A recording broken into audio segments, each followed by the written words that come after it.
Bom, mas também aqueles que eletronicamente nos acompanham via net, esperando que tenhamos um bom sábado e principalmente uns momentos abençoados na recapitulação da lição desta semana.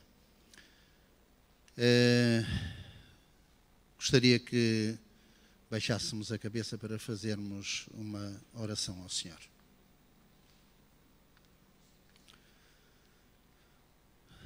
Querido Senhor, nós te agradecemos estarmos aqui presentes neste momento para recapitular a lição que nos ofereceste esta semana. Que possamos dizer aquilo que tu pretendes que se diga, para que cada um possa absorver os ensinamentos, os avisos, os alertas, Senhor, que tu queres que cada um de nós saiba para uma melhor edificação espiritual de cada um. Pedimos-te a tua ajuda, pedimos sempre a tua colaboração, abençoa-nos, Senhor. Te agradecemos e pedimos tudo no nome santo de Jesus. Amém.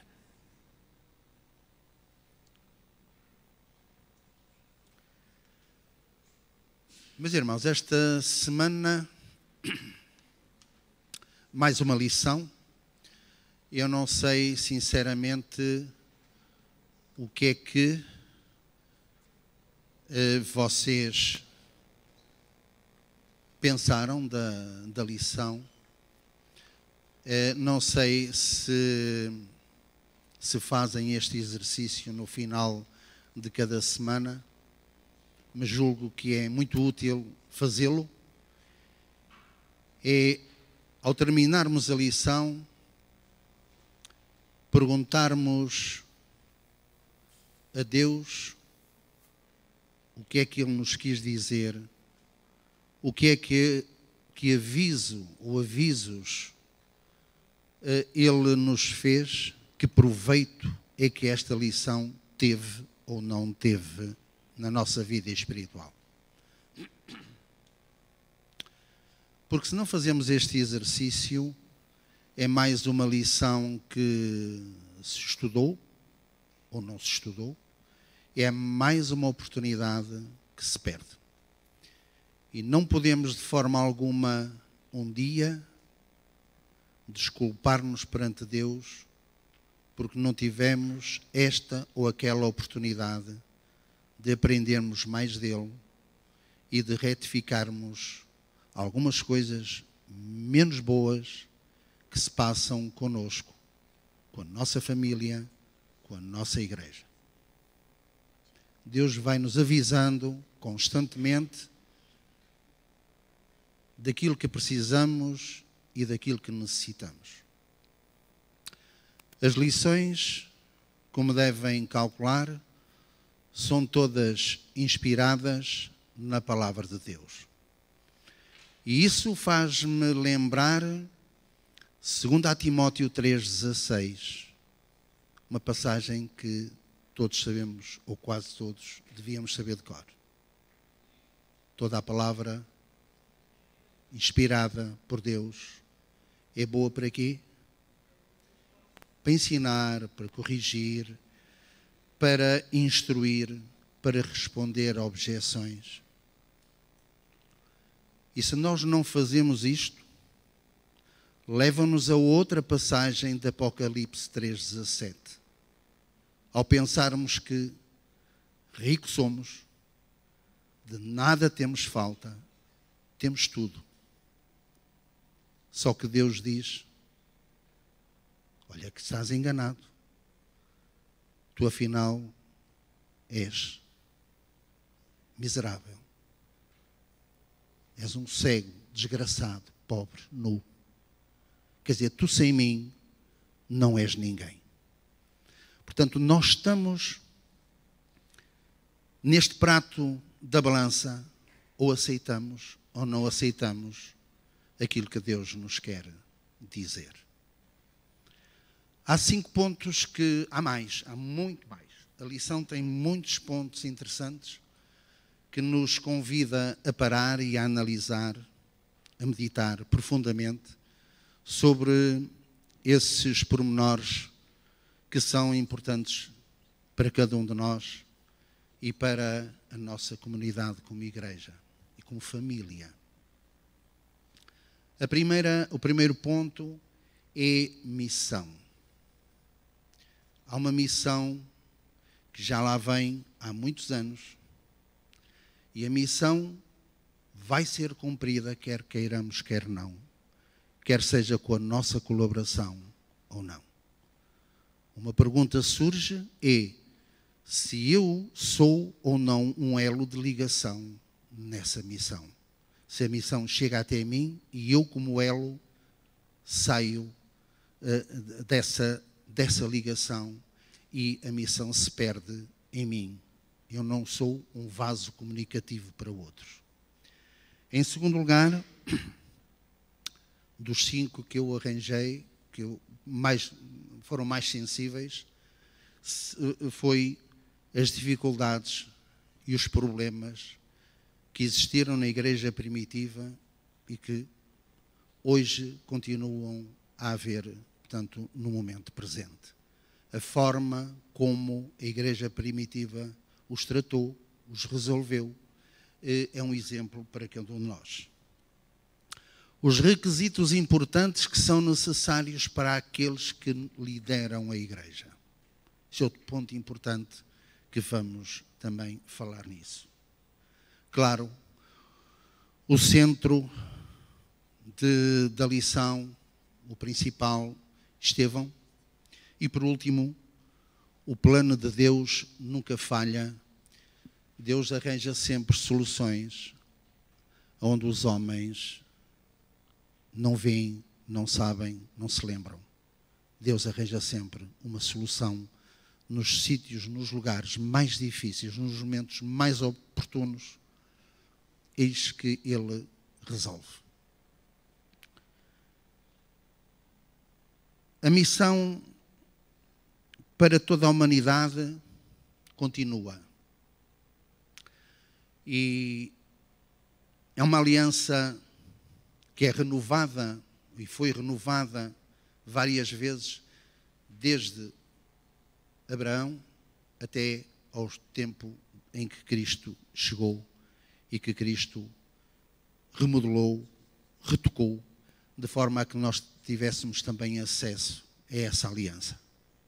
Uma aliança de salvação, uma aliança que Deus permite que o homem caído venha a recuperar, digamos, o seu lugar. O novo Éden, a nova Jerusalém, é esse o plano que Deus tem para cada um. Os problemas que surgiram na altura da igreja primitiva. Calcula-se que seriam 20 mil membros naquela altura em que Lucas escreve o seu livro de Atos. E como devem reparar, havia só 12 discípulos. Se fizermos uma conta muito simples, de dividir 20 mil por 12, dará sensivelmente 1.600, 1.700 pessoas por cada um. É uma multidão.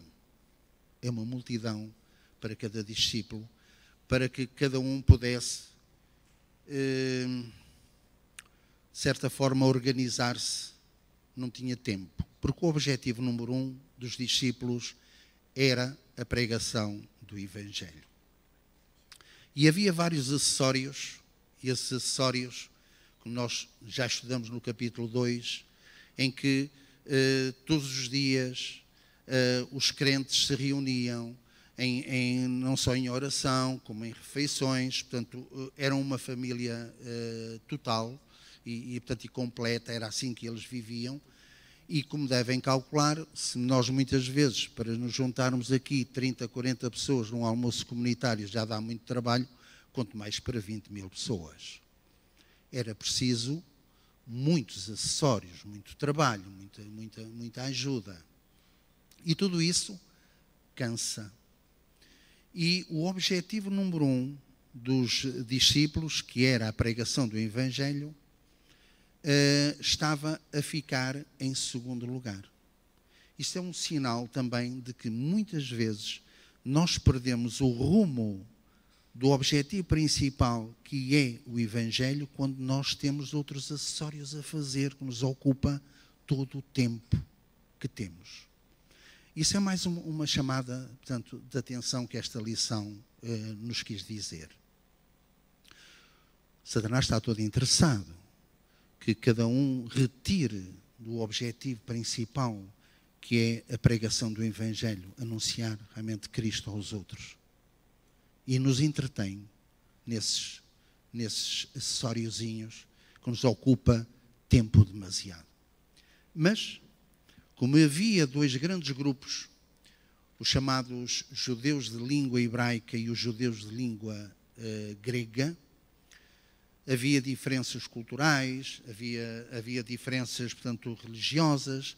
O povo judeu sempre foi ligado a muitas cerimónias e houve em determinada altura, com a junção destas pessoas de origem grega, havia, como vem relatado, a falta de apoio às viúvas que estavam a ficar, digamos, abandonadas, sem apoio. Isso criou um burburinho.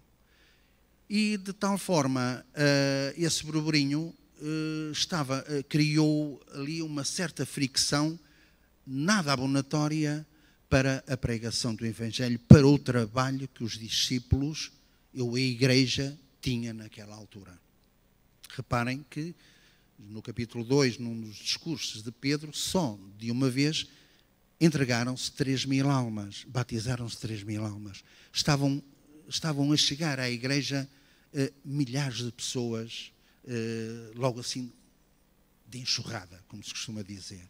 E então era preciso organização. E estava com tudo isto, os discípulos não tinham mãos a medir para chegar a todo lado. Como devem calcular, não havia organização. E então, o que é que eles fizeram? Fizeram de imediato, portanto, uma reunião, diz o capítulo 6, versículo 2, uma reunião administrativa, e diz que, convocando a multidão, os discípulos resolveram, com a multidão, com a igreja, resolveram esse problema. Que lição é que nós tiramos daqui? Não ouvi, mas suspeito que entenderam qual foi, digamos, a melhor solução. Foi resolver o problema logo de imediato. E não deixar, ou camuflar a situação, ou não deixar para amanhã, ou não esconder debaixo do tapete à espera que ganhe bolor. Resolveram logo de imediato esse problema. Meus irmãos, quando os assuntos aparecem para serem resolvidos, nós não devemos ter medo de os resolver. Porque se o nosso espírito é de arranjar solução ou soluções para os problemas, é exatamente nas reuniões administrativas que o devemos fazer. E o problema foi resolvido. E foi resolvido de que maneira? Foram com nomeação. E então, isto dá para nós pensarmos mais um bocadinho. Esta lição, por isso é que isto está recheada, tem aqui assim conteúdos que nós não podemos passar assim rapidamente. Foi necessário nomear pessoas. Pessoas, os chamados primeiros líderes da igreja. E essas pessoas foram umas pessoas assim, quaisquer, foi assim apanhados, assim de, olha, e tu, porque tu tens uma gravatinha toda bonita e tal, és tu. Ou então, tu tens um penteado todo giro, não sei. Não foi assim. Diz a passagem bíblica, de que foram escolhidos pessoas com fé, boa reputação, bom espírito, simpáticos, prestáveis, disponíveis. Não percebi? Cheios do Espírito. A razão porque... Com sabedoria. E a Sagrada Escritura diz, se não tens sabedoria, pede a Deus. Pede a Deus que Deus dá. Esta sabedoria, este conhecimento da palavra, esta boa reputação, estes predicados, estas características, este perfil que é necessário, isto até é um convite, porque daqui a 2 mesinhos ou quê, a Igreja está, outra vez, envolvida numa escolha de pessoas para 2019. Isto tem que ser feito em consciência e com sabedoria e com a aprovação divina. O ser líder requer imposição de mãos. Sabe o que é imposição de mãos? Digam. O que é imposição de mãos? Por que é que se faz a imposição de mãos? O que é? Esta cena, o que é?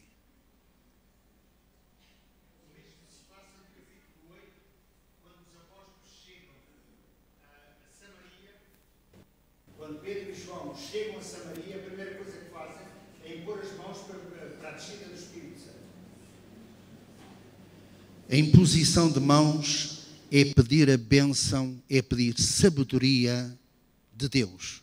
Razão porque o Espírito Santo é solicitado para que cada um daqueles que tem imposição de mãos seja abençoado e faça um trabalho digno e à altura das exigências da Igreja e das exigências de Deus. Não é brincadeira nenhuma. São coisas sérias. E quando se escolhe alguém, o próprio, melhor até do que a Igreja, porque ele conhece, só Deus o conhece melhor, o próprio deve analisar-se e saber se está à altura dessa responsabilidade. Meus irmãos, às vezes nós passamos por alto esta situação. Parece muito fácil. O ser líder ou o ser responsável não é um estatuto, não é um lugar jubilado.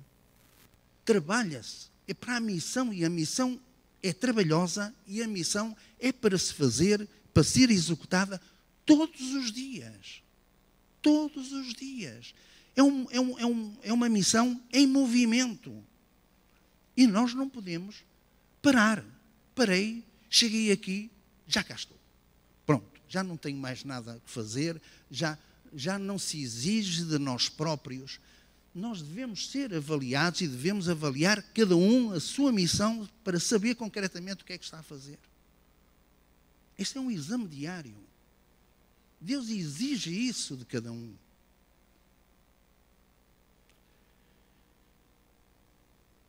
Na página 58 do Dinamizador, diz de que forma a sua igreja local vê a função, neste caso, do diácono e da diaconisa. São os diáconos e as diaconisas considerados parceiros iguais no ministério? Isso é um dos problemas. A igreja considera? A igreja respeita todos os diáconos e diaconisas que estão escolhidos? Os diáconos e as diaconisas e outros oficiais da igreja também se dão ao respeito? Estão a ver? O assunto é mais delicado que aquilo que parece, porque está em causa a vida da igreja. Se temos problemas, meus irmãos, paremos para pensar, paremos para conversar, paremos para arranjar soluções, e Deus dará soluções. Então, se Deus deu há 2000 anos soluções, Não é o mesmo Deus. Não acreditamos que o mesmo Deus arranjará soluções. Se nós formos ver da forma, na parte final da lição, a forma como Deus arranjou soluções aonde nem pensavam, nem os homens pensavam que seria assim. Posso acrescentar que foi já perante os inimigos e perante os estrangeiros. E foi assim que Deus arranjou uma solução. Os judeus para irem para um sítio qualquer, para não passar por Samaria, davam uma grande volta. Porque os samaritanos eram inimigos genuínos dos judeus. Isso é a mesma coisa, meus irmãos, que nós estamos aqui em Portugal e porque não nos entendemos e temos os espanhóis como inimigos, para ir à França temos que dar uma volta ali assim ao Mediterrâneo ou ali assim por cima, longe, para não passar por Espanha. Eles faziam a mesma coisa. E na altura própria Deus disse: é por Samaria que tu has de ir. E foram. E tiveram. Claro que Jesus já lá esteve antes. Em Samaria, já abriu portas. No início, quando esteve lá com a samaritana, esteve lá a fazer, digamos, o primeiro trabalho. A abrir, digamos, as portas mais difíceis de haver confiança entre os judeus e samaritanos. Jesus tinha feito esse trabalho. Diz, amigo. Deus está sempre à frente, continua a estar à frente. Então, hoje, por exemplo, há países onde é extremamente difícil penetrar o Evangelho, mas Deus vai adiante. Hoje temos meios que é impossível travar, ou pelo menos é extremamente difícil travar, e Deus utiliza esses meios também para a proclamação do Evangelho e ir à frente. Portanto, o método, ou antes, a oposição é a mesma, e o método de trabalho de Deus é o mesmo. Ele vai também adiante e prepara o caminho. É uma questão de a gente deixar que Deus faça a sua parte e deixar que Deus faça o início do trabalho. Isto não é só o Filipe a falar. Vejam lá.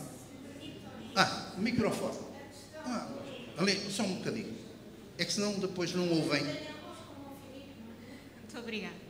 A questão da nomeação do chefe, a mim dos diáconos, fez-me realmente refletir muito. Se o irmão Tony há pouco dizia a quantidade de membros que se agregava à igreja dia após dia, nós muitas vezes limitamos muito as capacidades que Deus nos dá, porque aqui em termos de estrutura, em termos de membros para trabalhar, eram 7 mais os discípulos. E, no entanto, eles davam conta do recado.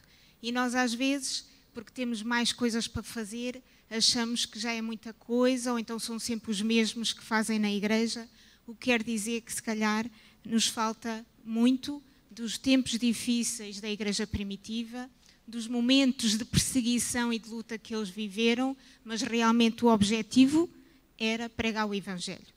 E nós, às vezes, estamos muito distraídos com muitas coisas e esquecemos o verdadeiro objetivo, que é pregar o Evangelho. Alguém quer mais intervir? Vamos mudar de tema. Vamos falar então de Estevão. Estevão não era, juntamente com os outros 6, não era um homem qualquer. As características destes 7 elementos é um bom exemplo para cada um de nós que devemos colaborar na igreja.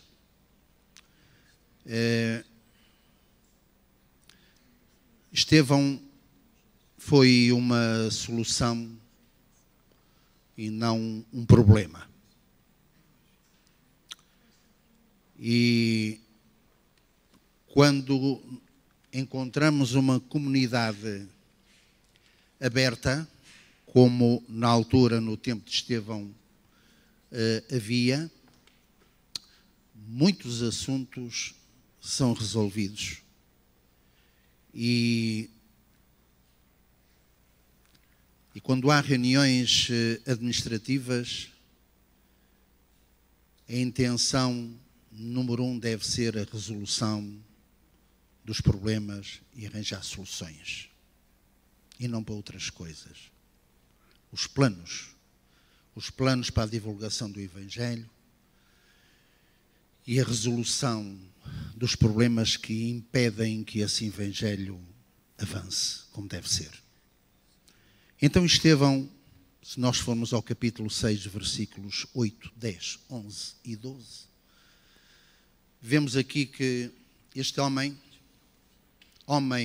cheio de fé e de poder, fazia prodígios, grandes sinais entre o povo.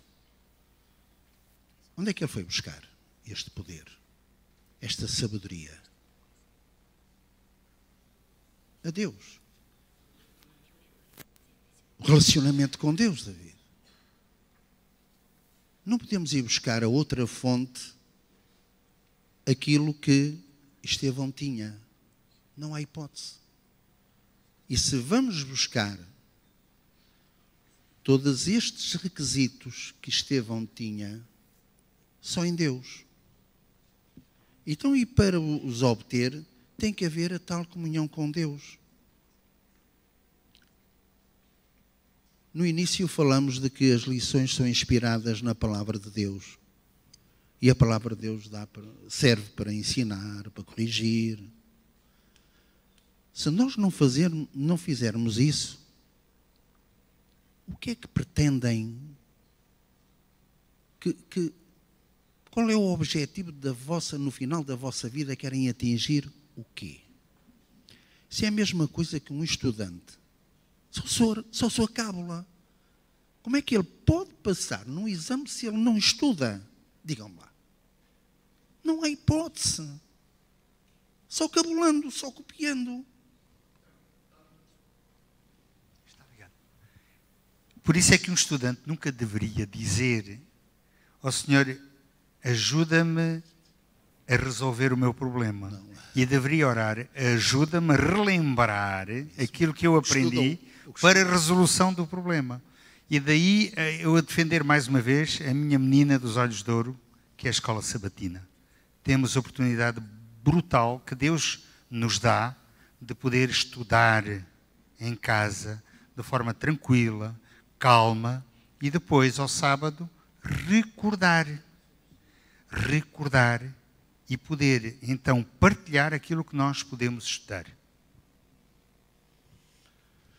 Reparem que o versículo 10 diz que, no meio daqueles fariseus, saduceus, sacerdotes, que estavam a rodear Estevão, diz o versículo 10 que não podiam resistir à sabedoria e ao espírito com que falava. Um homem de Deus. Um homem de Deus. Só se consegue ter a sabedoria e ter um espírito forte, sem dúvida, se estivermos ligados a Deus. E então, eles arranjaram uma forma de, assim, quer dizer, chamamos esquisita, há 2000 anos, hoje não. Quer dizer, arranjaram umas pessoas para versículo 11? Desculpa? Subornarem, testemunharem com falsidade sobre aquilo que Estevão não disse. A Sagrada Escritura não diz se eles receberam dinheiro ou não. Porque o suborno hoje, suborna-se uma pessoa, há relatos, até porque por bilhetes da bola vai subornando uma pessoa. Portanto, a reputação, a honra de uma pessoa vai por aí abaixo. Portanto, hoje em dia, o suborno é algo malicioso que altera a verdade das coisas. A mentira. E foi com a mentira, uma área que Satanás muito gosta, de que aqueles homens acusaram Estevão de que ele blasfemava contra Moisés e contra Deus. E levaram-no preso para o Sinédrio. A acusação é que, e Jesus já tinha dito em Marcos 13:12, que o templo ia ser destruído, não havia pedra sobre pedra que não fosse derribada. E, Estevão só estava a confirmar as palavras de Cristo. E eles então condenaram-no porque os costumes de Moisés seriam mudados. Era uma blasfémia. É evidente que muitos iam para o desemprego naquela altura, quando Cristo veio. Portanto, muitos sacerdotes, portanto, aquelas cerimónias terminaram no templo. E hoje fala-se muito em bolha imobiliária. Aquilo também havia ali assim uma certa bolha nas práticas cerimoniais com os animais. Portanto, o negócio dos animais iria acabar. Portanto, e quando mexe com determinados interesses, as pessoas ficam incomodadas. Ficam incomodadas com a verdade. E quando portanto, essas insinuações falsas apareceram perante Estevão, é evidente que, posso dizer, saiu-lhe a tampa a Estevão. Então Estevão faz um estudo bíblico àqueles homens conhecedores da Sagrada Escritura. Mas então vai buscar o pai da fé, vai falar desde Abraão até Isaac, Jacó, José, Moisés, os 400 anos de cativeiro que o povo teve, os 40 anos no deserto, falou de Josué, falou de David, de Salomão, até colar a Cristo. Portanto, esta aliança feita desde o pai da fé até Cristo, para mostrar que o justo, o Salvador, era aquele, o Messias. E então ele não foi nada meigo a criticar não só os pais, como todos aqueles que estavam ali presentes. O que é que lhes chamou? Além de matarem os profetas, mataram eles próprios, assassinaram o próprio Cristo. E isso, as verdades, por vezes, custa a ouvir. Verdade, amigo? Custa muito. E então, o que é que fizeram? Apedrejaram, mataram este homem de Deus. Mas digo-vos, eu tenho a convicção, meus irmãos, que as pedras lançadas por estes homens, que era a forma, naquela altura ainda não havia pistolas, nem as forcas, ainda não estavam inventadas, eram as pedras. Estas pedras lançadas contra Estevão devem ter feito apenas cócegas. Porquê? Porque naquele momento Deus permitiu que o trono se abrisse, as portas do trono se abrissem, e ele viu com um resplendor brilhante na sua face, ele viu Jesus, e viu Deus, e viu os anjos a contemplarem aquele desenlace, num até já, num até breve, dizendo a Estevão: não estás sozinho. Tony, eu volto outra vez. A última palavra que vem acerca do apedrejamento de Estevão é adormeceu. Adormeceu. Não morreu, adormeceu. Tal e qual como um bebê ao colo de sua mãe. E para mim, Estevão adormeceu assim. Nem chegou a sofrer. Porque a glória de Deus era tanta que foi até adormecer. E reparem na frase de Estevão, quando diz: Senhor, não lhes imputes, tal e qual como Cristo. Ah, grande homem. Não me importava nada ser como Estevão. Claro que o modelo deve ser Cristo. Mas às vezes, quando nos comparamos com estes homens e mulheres da Bíblia, nós estamos muito longe. mas podemos estar perto, muito próximos, só querendo. Tony, não sei se posso dizer só uma pequena coisinha, porque esta visão de Estevão tem um significado profético muito importante, porque neste momento acabou uma profecia, que foi a profecia dos 490 anos, que era o momento em que o povo judeu tinha uma mensagem especial e era um povo escolhido, não é? E a partir deste momento Jesus começou o seu ministério no santuário celeste, e por isso é que Jesus o vê sentado à destra de Deus, ministrando em favor de cada um de nós. Portanto, tem este duplo significado de que Jesus iniciou o seu ministério no céu e de que aqui na terra a mensagem a missão que era especial para os judeus deixou de ser para os judeus e passou a ser para todos aqueles que aceitavam a palavra de Deus e que aceitavam o sacrifício de Jesus na cruz, a sua ressurreição e o seu ministério no santuário celeste. Obrigado, João. Oportuno. Muito oportuna essa intervenção. Não sei se querem dizer mais alguma coisa, nós estamos praticamente... Não? Mas? Sim, amigo. Olha o microfone ali assim para o Davidão.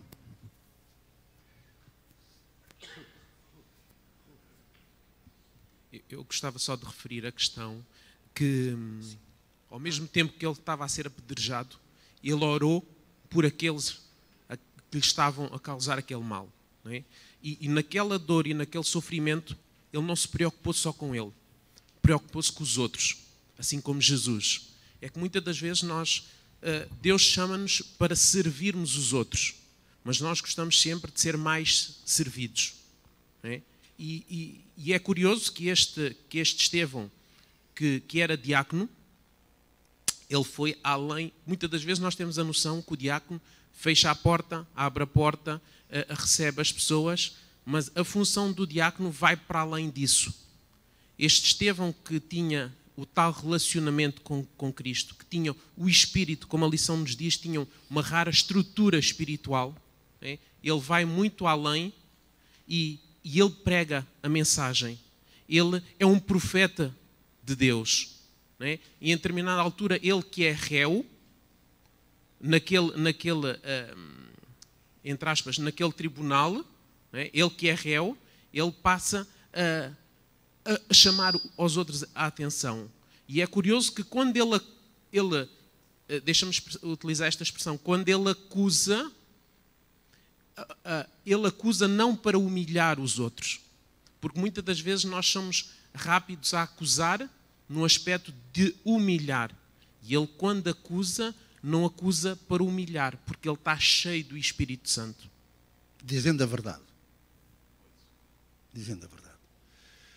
Como último pormenor desta cena, só para fazer, digamos, o trampolim para a próxima semana, foi este exemplo o que marcou profundamente o apóstolo Paulo.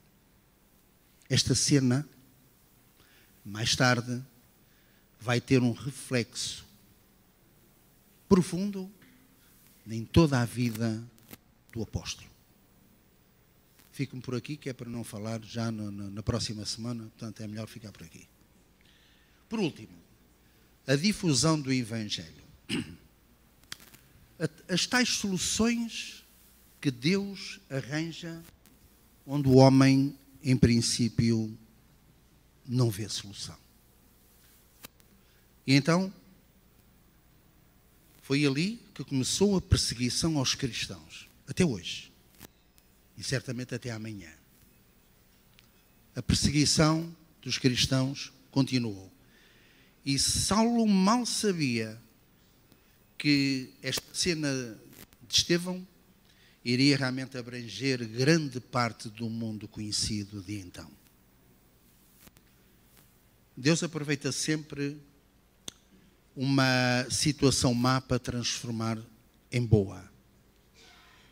Saulo, como foi um dos responsáveis, ele sem o saber, obrigou a que muitos cristãos fossem dispersos por várias zonas do mundo. E começou por Samaria, pelos inimigos dos judeus. E começou no estrangeiro, por onde muitas vezes nós não damos assim tanto valor por ser estrangeiro, por não ter as nossas culturas, por não saber a nossa língua. Deus arranja maneira da mensagem chegar a cada alma, esteja onde estiver, seja de cultura for, seja de língua for, esteja em que parte do mundo se encontre. Deus trabalha realmente de uma forma esquisita aos olhos humanos. E foi realmente... Já agora, Tony, desculpa lá, só para reforçar. Deus trabalha de forma esquisita e sempre com alguma ironia. E é bom que nós tenhamos sempre esta ideia que o nosso Deus não é um Deus triste, é um Deus de alegria e gosta de deixar alguma graça. E aqui o que eu vejo de graça, piada, se nós quisermos, é o facto daquele que é considerado o apóstolo dos gentios, ter sido ele a impulsionar de uma forma involuntária, não condicionada pela sua própria, digamos, vontade, mas pela sua obstinação por ser coerente com aquilo que ele pensava. Como foi coerente na perseguição, depois foi coerente quando aceitou também a salvação. E foi este indivíduo que Deus utiliza mais tarde para ser o profeta, ou antes o apóstolo, dos gentios. Começou pela sua ação matando um dos seus. O Filipe fez-me lembrar, e não era justo nós não falarmos nos outros 6 que foram escolhidos. Além, portanto, de Estevão, foi Filipe, e eu abro aqui um parêntese, não menosprezar de forma nenhuma cada um dos outros 5, mas por vezes aos pais e aos avós que procuram sempre um nomezinho para os seus netos. Tenho aqui assim nomes: Prócoro, Nicanor, Timão, Parmenas e Nicolau. Fica só, já que se falou neles, para vocês registarem, e se tiverem alguma vez que colocarem um nome a um dos vossos filhos ou netos, tem aqui. Pronto. Mas homens valorosos, não esqueçamos. O nome não quer dizer nada, o que interessa é o que está lá dentro. Quase a terminar, quase era mais 2 minutinhos para terminar. Eu estava a dizer que foi mau nessa altura na difusão do Evangelho. Porquê? Porque criou embaraços, quer pessoais, quer familiares, quer coletivos na igreja. Portanto, a própria perseguição afastou, deixou de as pessoas se poderem reunir e de proclamar o Evangelho. E então, mas foi bom. Porquê? Porque o Evangelho foi espalhado, portanto, por todo o mundo. Uniu mais a igreja. Tal e qual como já foi dito, às vezes há determinados países em que é proibido a divulgação, não há liberdade religiosa. E então o ser humano é astuto em arranjar soluções para nos juntar ali e acolá, para passar a mensagem. E às vezes isso faz-nos falta, porque nós estamos muito acomodados no nosso lugar cativo, é aqui o meu lugar, e então deixem-me estar sossegadinho, água morna é muito boa, portanto, nem é gelada nem é quente, e então nós mantemos-nos aqui assim sossegadinhos, sem ninguém nos aborrecer. Hoje temos tempo, hoje temos liberdade, mas não temos tempo. Há de chegar o dia em que nem uma coisa nem outra. E uma pergunta terei que fazer: como estou eu hoje dentro da missão? Sou uma solução ou sou um problema? Estou ao serviço ou sou um estatuto ou não sou nada? Que cada um pense, que tenha momentos de reflexão, e que Deus possa abençoar a cada um para tentar melhorar onde nós não estamos lá muito bem. Boa semana.